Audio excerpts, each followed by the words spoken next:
Kitab Hakim-Hakim. Adapun Yerubbaal, itulah Gideon, bangun pagi-pagi dengan segala rakyat yang bersama-sama dengan dia. Lalu mereka berkemah dekat mata air Harod. Perkemahan orang Midian itu ada di sebelah utaranya, dekat Bukit More, di lembah. Berfirmanlah Tuhan kepada Gideon, terlalu banyak rakyat yang bersama-sama dengan engkau itu, daripada yang kuhendaki untuk menyerahkan orang Midian ke dalam tangan mereka. Jangan-jangan orang Israel memegah-megahkan diri terhadap aku sambil berkata, tanganku sendirilah yang menyelamatkan aku. Maka sekarang, serukanlah kepada rakyat itu demikian. Siapa yang takut dan gentar, biarlah ia pulang, enyah dari pegunungan Gilead. Lalu pulanglah 20.000 orang dari rakyat itu, dan tinggallah 10.000 orang. Tetapi Tuhan berfirman kepada Gideon, masih terlalu banyak rakyat. Suruhlah mereka turun minum air, maka aku akan menyaring mereka bagimu di sana. Siapa yang kufirmankan kepadamu, inilah orang yang akan pergi bersama-sama dengan engkau. Dialah yang akan pergi bersama-sama dengan engkau. Tetapi barang siapa yang kufirmankan kepadamu, inilah orang yang tidak akan pergi bersama-sama dengan engkau. Dialah yang tidak akan pergi. Lalu Gideon menyuruh rakyat itu turun minum air, dan berfirmanlah Tuhan kepadanya, barang siapa yang menghirup air dengan lidahnya seperti anjing menjilat, haruslah kau kumpulkan tersendiri. Demikian juga semua orang yang berlutut untuk minum. Jumlah orang yang menghirup dengan membawa tangannya ke mulutnya ada 300 orang. Tetapi yang lain dari rakyat itu semuanya berlutut minum air. Lalu berfirmanlah Tuhan kepada Gideon, dengan ke-300 orang yang menghirup itu akan kuselamatkan kamu. Aku akan menyerahkan orang Midian ke dalam tanganmu. Tetapi yang lain dari rakyat itu, semuanya boleh pergi, masing-masing ke tempat kediamannya. Dari rakyat itu, mereka mengambil bekal dan sangkakala. Demikianlah seluruh orang Israel disuruhnya pergi, masing-masing ke kemahnya. Tetapi ke-300 orang itu ditahannya. Adapun perkemahan orang Midian ada di bawahnya, di lembah.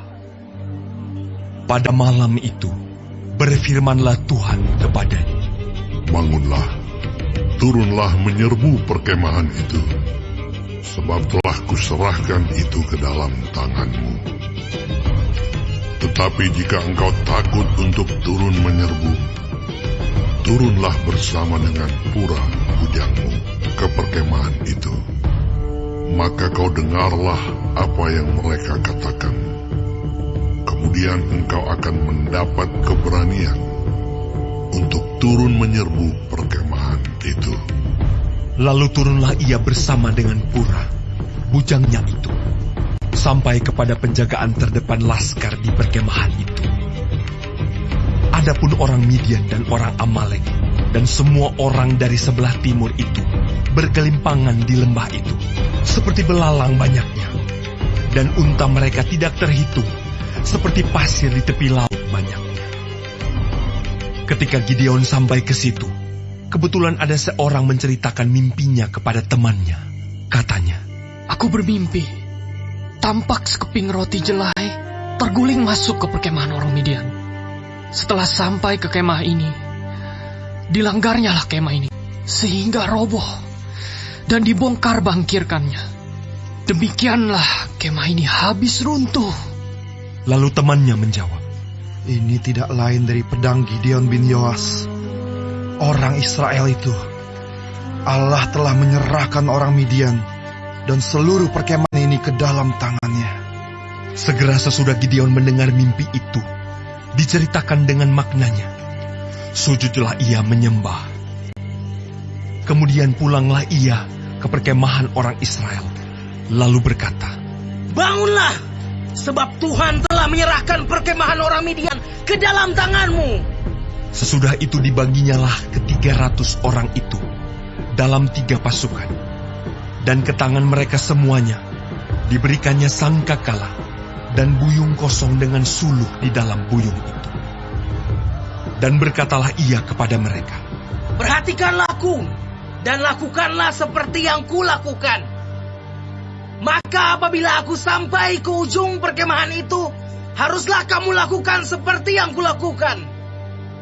Apabila aku dan semua orang yang bersama dengan aku meniup sangkakala, maka haruslah kamu juga meniup sangkakala sekeliling seluruh perkemahan itu, dan berseru, demi Tuhan dan demi Gideon.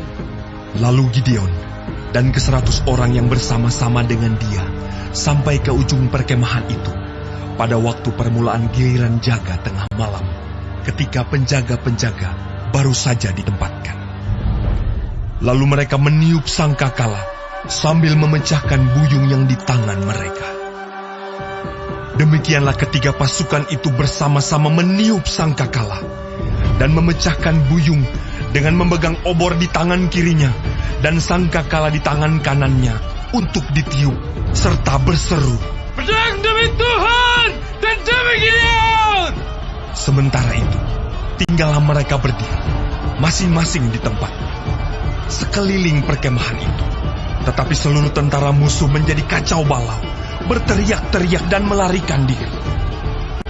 Sedang ke-300 orang itu meniup sangkakala, maka di perkemahan itu Tuhan membuat pedang yang seorang diarahkan kepada yang lain. Lalu larilah tentara itu sampai ke Betsita, ke arah Serera, sampai ke pinggir Abel Mehola, dekat Tabat. Kemudian dikerahkanlah orang-orang Israel dari suku Naftali, dan dari suku Asyer, dan dari segenap suku Manasye. Lalu mereka mengejar orang Midian itu. Gideon menyuruh juga orang ke seluruh pegunungan Efraim dengan pesan, turunlah menghadapi orang Midian, dan dudukilah segala batang air sampai ke Bet-bara, dan juga sungai Yordan.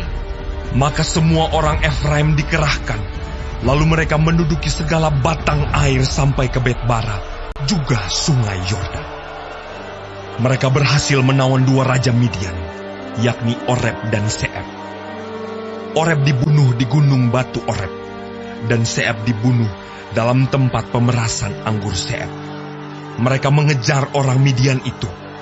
Lalu mereka membawa kepala Oreb dan kepala Seeb kepada Gideon di seberang sungai Yordan.